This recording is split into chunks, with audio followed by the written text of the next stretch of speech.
growing up in Nigeria at that time, you can't help but notice the poor healthcare system in many parts of the country.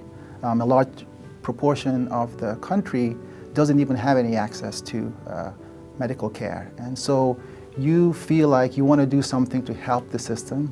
You want to have some control over the system.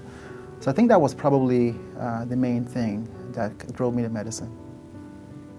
So in medicine, there is a lot of emphasis on early intervention, right? So if you have cancer or heart problems, we know that the earlier that these illnesses are identified, the better chance you have at treating the problem. And so in psychiatry, it's really no different. If you're able to identify the mental illness earlier, then you have a much better chance of getting a hold of the problem.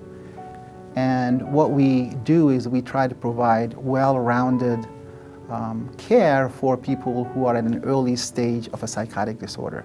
So people who have schizophrenia or some forms of bipolar disorder, or those who may be beginning to have psychotic experiences and they're not quite sure what is going on. We try to provide well-rounded care, psychiatry, counseling, case management, a whole array of services for free. I think it is really important to try to do all that you can to improve the well-being of your patients. And if you can afford to do more than see patients in the clinic, then I think it's really important to be able to try to do that. In the past, I have been involved in mental health advocacy, which has been very rewarding.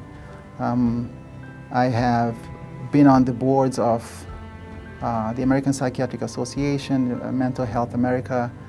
I was the founding president of the Missouri Psychiatric Association. And these things provide an opportunity for you to try to influence policy. That has been really rewarding. But it also teaches you that these things are tough, and sometimes change requires one to keep pushing and does take a lot of time.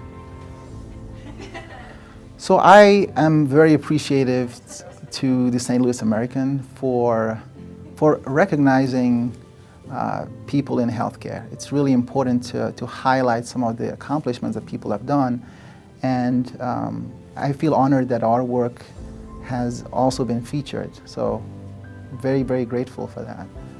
I also want to thank the funders of our center, the St. Louis County Children's Service Fund and foundations for Barnes-Jewish Hospital and the Children's Hospital, because without them we would not have been able to provide a free health center.